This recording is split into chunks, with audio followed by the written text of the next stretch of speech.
Peace, love, and light, everyone. I hope all is well. This is your girl, Serena Wills, and welcome. Welcome to another segment of Literary Artistry. So, for those who don't know who I am a self published author, a poet, a spoken word artist, and a publishing coach. And today, yes, I brought back the infamous Triptych poem. Triptych, yes. So, for those who have watched other seasons, I did part one of how to write a triptych in season four.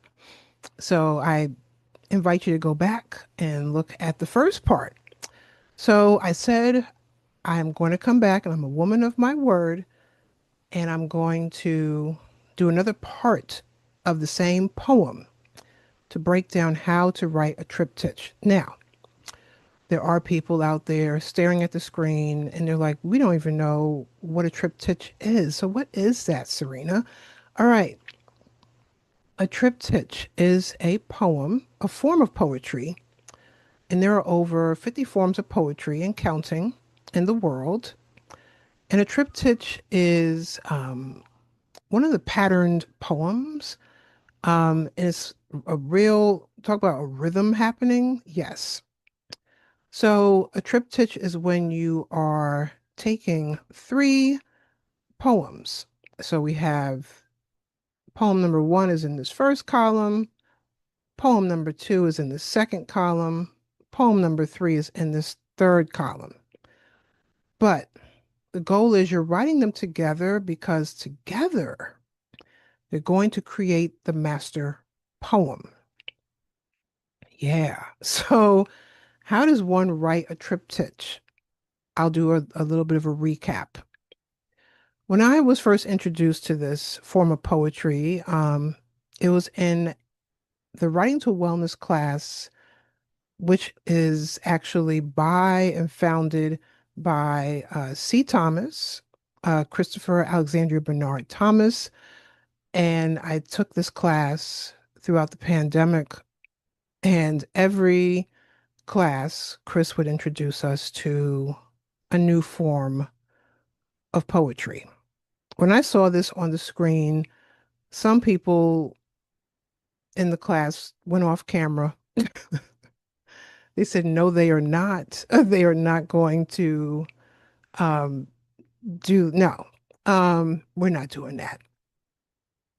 So, and it wasn't just a triptych. We also had to write the poem metaphorically. Yeah. So we had to use metaphor, which is another form of poetry. And you can use more than one form of poetry together.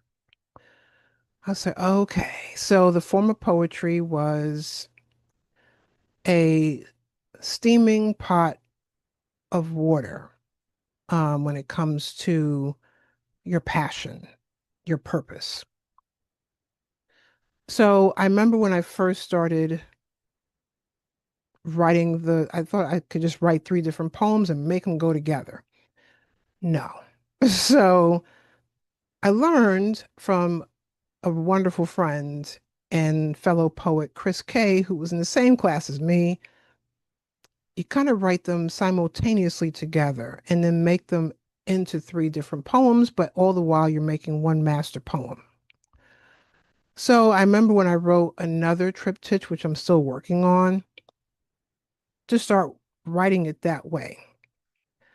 So what you would do with a triptych is you're going to start with the first poem. Now this is midway through the poem, so the top part we did that in the last season. So the first line is like that good pot of stew where the aroma escaped. So that's the line.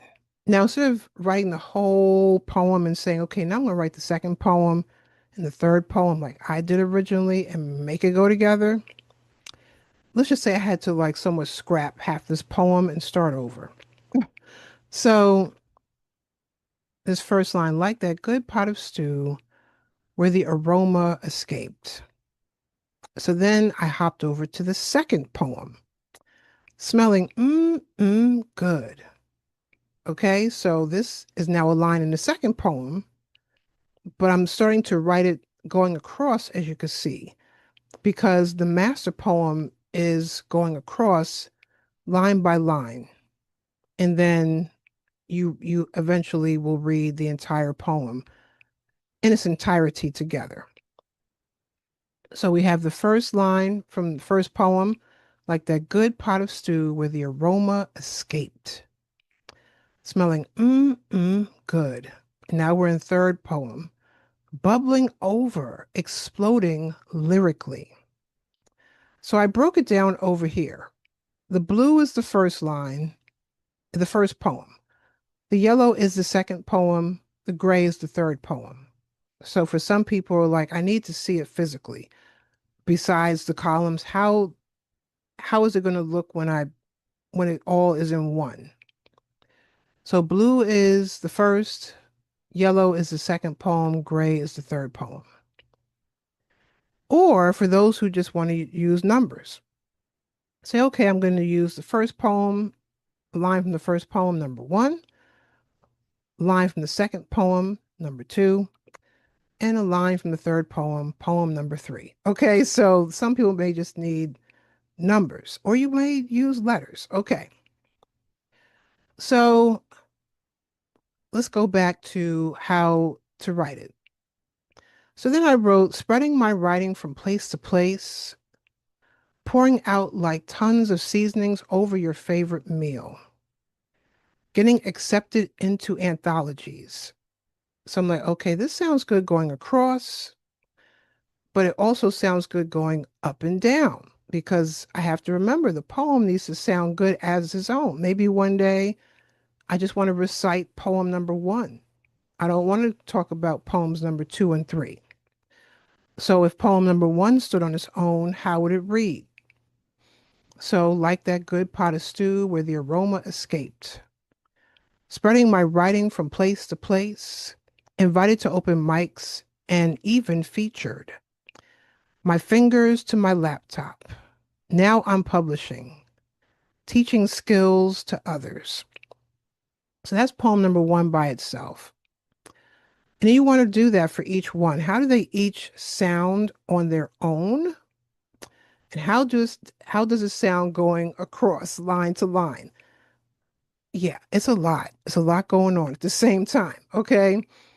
So I like it. And then there was some tweaking I had to do because I want to make sure that it sounds good also going across. So we left over spreading my writing from place to place, invited to open mics and even featured. My confidence began boiling, steam seeping out of the pen to paper. All right, so over here we see the blue is poem number one, the yellow is poem number two, and the gray is poem number three. My fingers to my laptop, spirit yelling internally, keep going. Now I'm publishing. I can help people heal through my poetry and pay it forward, teaching skills to others so they can bless, assisting the masses with their creativity. All right, so let's do a recap. All right. Don't worry, I'm not going to leave y'all hanging because there's still a third part to this poem, so I will come back another time and we will continue our lesson in triptych poetry and I will do the third part. So you have the first poem, the second poem, and the third poem. Like that good pot of stew where the aroma escaped. All right, that's the first line from the first poem. Smelling good. Second poem. Bubbling over, exploding lyrically. Third poem. And so on and so forth. And then it's like a typewriter for those who know what a typewriter is. I'm dating myself. But Microsoft Word, you go to the next line. All right, so spreading my writings from place to place. Poem one. Pouring out like tons of seasonings over your favorite meal. Poem two. Getting accepted into anthologies. Poem number three. And you do that until you get to the very end.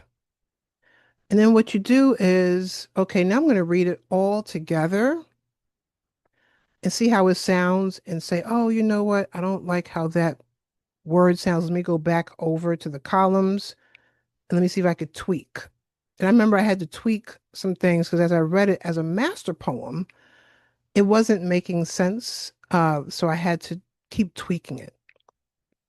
This is what you call a more complex poem, okay? And for some, like my dear friend Chris K, who has an amazing mind and logically could just think that way, nailed it on the first time, while the rest of us struggled. But all together, and like I said, it's not the whole poem, this is the second part of the poem. Let's see how it sounds. Like that good pot of stew where the aroma escaped, smelling good, bubbling over, exploding lyrically, spreading my writing from place to place, pouring out like tons of seasonings over your favorite meal, getting accepted into anthologies, invited to open mics, and even featured. My confidence began boiling, steam seeping out of the pen to paper, my fingers to my laptop, spirit yelling internally, keep going. Now I'm publishing. I can help people heal through my poetry, pay it forward, teaching skills to others so they can bless, assisting the masses with their creativity. We'll just put a dot, dot, dot on the end of that because it's to be continued. Okay. So this is a triptych. I encourage you to try. Okay. That is your challenge. Try. Say, all right, how do I do this? You can get a notebook if you like to long write. I love to do the long way of writing. I just love to handwrite my poetry first. And you could use columns. Some people just use a page and say poem number one will be on one page, poem number two will be on a second page, and poem number three will be on a third page.